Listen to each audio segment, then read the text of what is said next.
Hello everyone, welcome to another episode of Sam's Corner, and today we're going to talk about supervisors.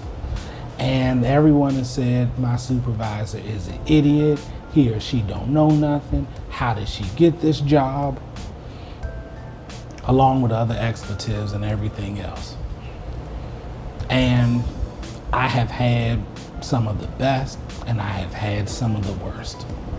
The worst supervisors to have are those that manage based off their emotions and those that believe they have something to prove. And I had one of those recently. And she was hell to work with. When she was happy, even the biggest of problems were solved with ease. And when she wasn't, everything was a problem or issue. She had to believe she was in charge and she knew what she was doing, and you didn't know anything and she knew everything and she was in charge. When I look at these people, to be honest, I'm gonna tell you, I pity them. The reason I pity them is because when you're confident and you know who you are, the thing is, you also know the things you don't know. Great leaders know that they don't know everything and can't do everything. And that's why a great leader will rely on their team. They'll say, I'm not good at that. Oh, but Sam is good at that. Let Sam take care of that. He'll do that. Let this one do this. Let this one do that. They encourage their team. The difference between a boss and a leader, see, a boss will treat you like you're a slave. They want you to believe that you're a slave and everything they tell you to do, you better do it and do it quickly. They want you to say, yes, sir, boss. No, whatever you say goes. No, that's not effective leadership. And what you do is you stifle the people who you manage. And guess what? The reason why people quit is oftentimes they don't have a problem with the organization. They quit because they're like, I can't take the stress of working with this person who doesn't know how to treat me, and I can't deal with it anymore. A leader knows that they don't know everything. A leader is right there. A leader says, I am responsible for the team, but I'm not the be all end all. A boss makes themselves the center of the universe, and everything has to come through them. They're the center of everything. They have to dictate this and dictate that, even when they don't even know anything of what they're talking about. And that is what we see a lot of bosses. And because we have so many bosses out here, we have ineffective leadership. And when you have ineffective leadership, you're going to lose talent. I'm going to tell you this. Organizations, the greatest asset that you will ever have is your pool of talent. Let me say that again. The greatest asset you will ever have is your pool of talent. And what you don't want is these gifted and great people to leave because someone doesn't know how to manage effectively. Your boss may be an idiot. Your boss could be many things, but it's your responsibility to manage them. And I know you're thinking, how do I manage my boss? Number one, know their personality. Certain people are laid back and really could care less. Some people have the mentality, you know what you're doing, go do it. Come to me only when there's a big problem. Other people, they want updates. They want to know what you're doing every 10 seconds. What are you doing?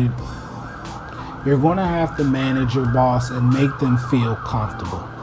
The way you do that is you learn their personality. You learn their management style, their techniques. And then once you understand that, then you know how to engage them. Some people need their ego stroked and they need to feel like they know what they're doing. And so you might have to, I'm not going to say overindulge it. Please, God, no, don't overindulge it. But sometimes just to make the working relationship a little bit smoother, you may have to indulge them on certain things. You may have some supervisors that just really want to be left alone and say, look, when something bad happens, just let me know. Or when you think something, just let me know. Always know their level of expectation that they want from you and then manage it accordingly. You want to make sure for yourself that you create a work environment with ease to the best of your abilities. Now, no matter what, you have to remember your supervisor person just like you. They have bad days, they have life stresses, they have professional stresses, and they also have responsibilities that you probably will never know about and see. And they may have to make difficult decisions that you're unaware of. So don't always be so quick to judge them. They're not all bad. Some just don't have training, some don't know, and some don't want to be better, just to be honest. But you want to make sure that you create a good working environment to the best of your abilities with your supervisor. And when you do, it can make your workday a lot easier. Manage their expectations. Sometimes they're like, I want this, I need that. That's not possible. It's okay to say, look, I can't do this because of such and such. If I do this, this will suffer. Now, if they say this is what I want, and then you do it their way, remember we had this conversation on such and such a date, and I explained it to you. Now, of course, they're not going to like that. But again, you need to always make sure that you defend yourself and show yourself in the best light. Be honest, manage their expectations, and remember that they're a person. So sometimes cut them a little bit of slack, not a whole lot.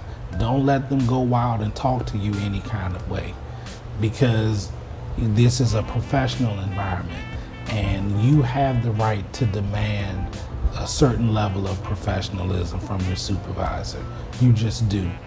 If the environment does not support your morals as far as professionalism and communication, then you definitely need to leave that job before you lose your job. You never want to be pushed to the point of tears, to the point of breaking down, or to the point where you say, if you say one more thing to me, this isn't going to end nicely.